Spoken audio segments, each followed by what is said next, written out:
नमस्कार दोस्तों रक्षाबंधन एक हिंदू त्यौहार है जो प्रतिवर्ष श्रावण मास की पूर्णिमा के दिन मनाया जाता है।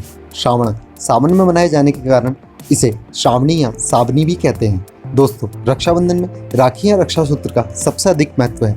राखी कच्चे सूत जैसे सस्ती वस्तुओं से लेकर रंगीन कलावे, रेशमी धागे तथा सोने या चांदी जैसी महंगी वस्तुओं तक की बनी हो सकती है। आप सभी का स्वागत है हमारे YouTube चैनल पंडित जी ऑनलाइन में।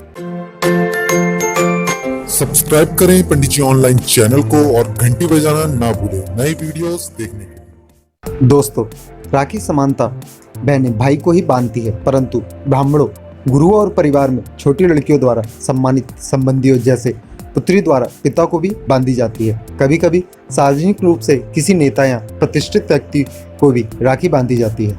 अब तो प्राकृतिक संरक्षण हेतु वृक्षों को भी राखी बांधने की परंपरा प्रारंभ हो गई है।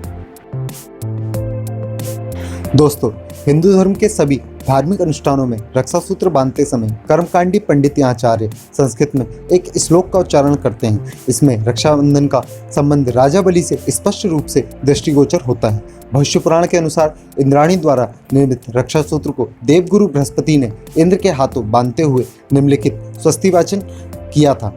यह श्लोक रक्षाबंधन का अभिष्ट मंत्र है।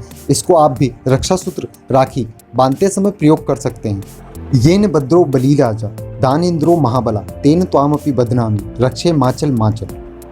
दोस्तों, इस श्लोक का हिंदी भावार्थ है, जिस रक्षा सूत्र से महान शक्तिशाली देवेंद्र राजा बलि को बांधा गया था, उसी सूत्र से मैं तुझे बांधता हूँ। हे रक्षे राखी, तू अडिग रहना, तू अपने संकल्प से कभी भी विचलित ना हो।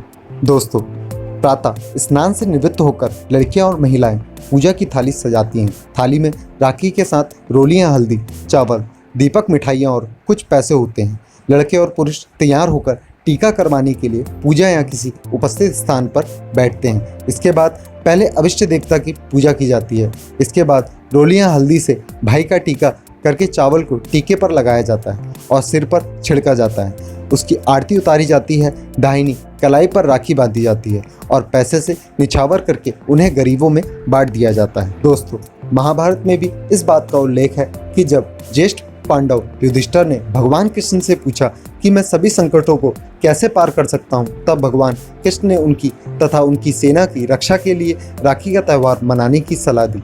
उनका कहना था कि राखी के इस रेशम धागे में वह शक्ति है जिससे आप हर आपत्ति से मुक्ति पा सकते हैं।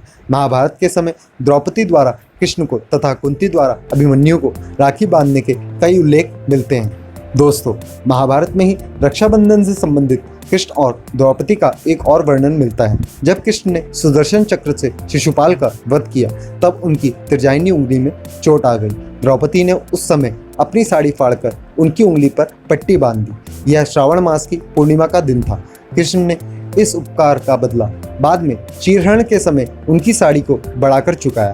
कहते हैं, परस्पर एक दूसरे की रक्षा और सहयोग की भावना रक्षाबंधन के पर्व में यहीं से प्रारंभ हुई। दोस्तों, राखी का त्यौहार कब शुरू हुआ यह कोई नहीं जानता, लेकिन भविष्य पुराण में वर्णन मिलता है कि देव और दानवों में जब युद्ध शुरू हुआ, तब दानव हावी होते नजर आने लगे। भगवान इंद्र घबराकर बृहस्पति के पास गए। वहां बैठी इंद्र की पत्नी इंद्राणी सब सुन रही थी। उन्होंने रेशम का धागा मंत्रों की शक्ति से पवित्र करके अपने पति के हाथ पर बांध दिया। संयोग से वह श्रावण पूर्णिमा का दिन था। लोगों का विश्वास है कि इंद्र इस लड़ाई में इसी धागे की मंत्र शक्ति से ही विजय हुए थे। उसी दिन से श्रावण पूर्णिमा के दिन यह धागा बांधने की प्रथा चली आ रही है। यह धागा धन, शक्ति, हर्ष और विजय देने में पूरी तरह समर्थ माना गया है। अगर वीडियो पसंद आए तो लाइक और शेयर के साथ सब्सक्राइब करना ना भूलें।